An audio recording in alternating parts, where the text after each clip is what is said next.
আসসালামু আলাইকুম, কেমন আছেন সবাই? সকালবেলার নাস্তা খাওয়া কমপ্লিট করে দুপুরে রান্নাবান্নার প্রস্তুতি নিচ্ছিলাম। তো তখন আমার শাশুড়ি বলতেছিল আমার দেবর নাকি রাতের বেলা একটা বড় কাঠকচু নিয়ে আসছে। তো এই কাঠকচুর মুখিটাই ভর্তা করব। তো এখানে মুখিটা ভর্তা করার জন্য আমি সুন্দরভাবে কেটে নিয়েছিলাম, একটু বড় বড় করে কেটে নিয়েছিলাম, যেহেতু এটা আমি আলাদা করে সেদ্ধ করব। আর এই মুখিটা যদি ঝাল ঝাল করে ভর্তা বানানো যায় তাহলে কিন্তু খেতে অনেক বেশি মজা লাগে। তো যাই হোক, এখানে আমার যা আলাদা করে পেঁয়াজ মরিচ কেটে নিচ্ছিল ভর্তা রান্নার জন্য, আর আমিও ভিডিও ক্লিপ নিচ্ছিলাম। কাটাকাটি শেষ করে আমরা আজকে একটু বাইরে বসেছিলাম, আর আমার যা আমার এক ভাসুরের মেয়ের হাতে মেহেদি পরাই দিচ্ছিল। আর আমার যা কিন্তু অনেক সুন্দর মেহেদি পরাইতে পারে। তো এখানে এক হাতে কমপ্লিট হওয়ার পরে আমি এই ক্লিপটা নিয়ে নিয়েছিলাম। অনেক ভালো লাগতেছিল কিন্তু মেহেদি পরাটা। আর আজকেও বাসায় অনেক কাজ চলতেছিল, মানুষ নিছিল অনেকগুলো ডালপালা কাটার জন্য। গত 2 দিন আগেও অনেক ডালপালা কাটছে, বাট আজকে আরও অনেক বেশি। তো যাই হোক, আমরা যেহেতু বাইরে বসেছিলাম, এর মধ্যে আমার দেবর পুঁই শাক নিয়ে আসছিল খাওয়ার জন্য।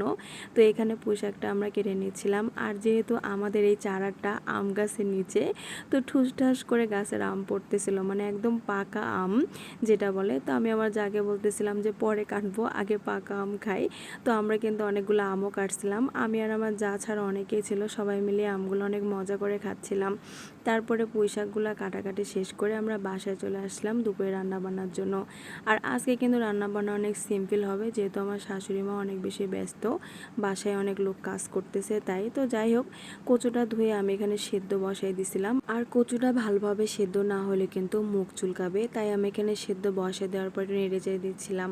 আর আমার যা এখানে পুঁই শাক ধুয়ে নিচ্ছিল রান্না করার জন্য। তো যাই হোক, এখানে আমার কচুটা কিন্তু প্রায় সেদ্ধ হয়ে আসছে। তারপর আমি একটু নেড়ে দিচ্ছিলাম যে যেগুলো একটু কম সেদ্ধ আছে ওগুলো যেন সেদ্ধ হয়ে যায়। তো তারপরে আমি এখানে একটু রসুন পেস্ট করে নিচ্ছিলাম। আগে তো বলছি এটা আমার শ্বশুরবাড়ির ইনস্ট্যান্ট ব্লেন্ডার। আর এখানে আমি আজকে ভর্তাটা শুকনা মরিচ দিয়ে করব, তাই শুকনা মরিচ নিয়ে নিয়েছিলাম। আর আমার যা বাসায় এসে কিন্তু আরও কয়টা আম কাটতেছিল, বলতেছিল আপু চলে না আম খাই। তো আমিও বললাম যে কাটো।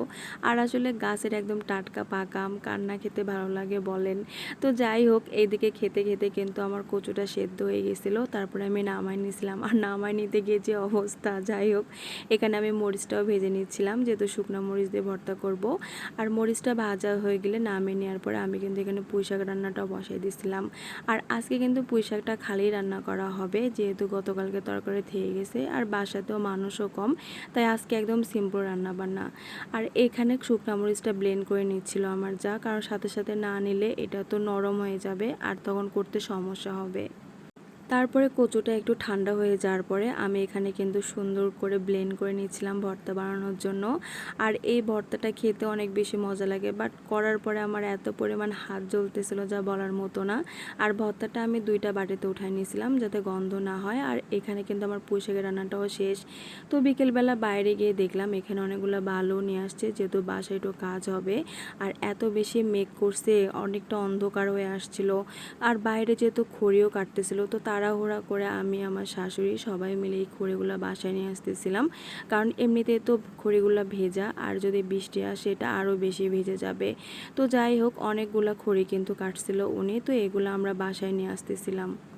এত কষ্ট করে খড়িগুলো বাসায় নিয়ে আসার পরে দেখলাম আর বৃষ্টি আসলো না। আসলে যখন মনে করি বৃষ্টি আসবে তখন কিন্তু আর বৃষ্টি আসে না। তো যাই হোক, এখানে ছোট ছোট খড়িগুলো উনি এভাবে কেটে দিচ্ছিল আর আমি এভাবে গুছাই দিচ্ছিলাম, আর আমার শাশুড়ি বাসায় নিয়ে আসতেছিল। আর বাসায় আসার পর দেখি আমার যা আমার এক ভাসুরের মেয়েকে অনেক সুন্দর করে শাড়ি পরাই দিছে, আর সকালের মেহেদি দিয়ে দিছিল। বলছিলাম দেখছেন মাশাল্লাহ কত সুন্দর মেহেদি দিছে, আমার যা কিন্তু অনেক সুন্দর মেহেদি দিতে পারে। তো যাই হোক, এখানে দেখতেছিলাম আমাদের পেয়ারা গাছটাতে অনেক বেশি পেয়ারা ধরছে মাশাল্লাহ। আর আমার যাও দেখে হাতে মেহেদি পড়ছে, তো আমি ওকে জোর করে বলতেছিলাম যে দাও একটু ভিডিও করি। তো যাই হোক, বিকালে দেখলাম আবার মেঘ করছে। তো মেঘ করুক আর যাই করুক, কিছু করার নাই। ভালো থাকবেন সবাই, আল্লাহ হাফেজ।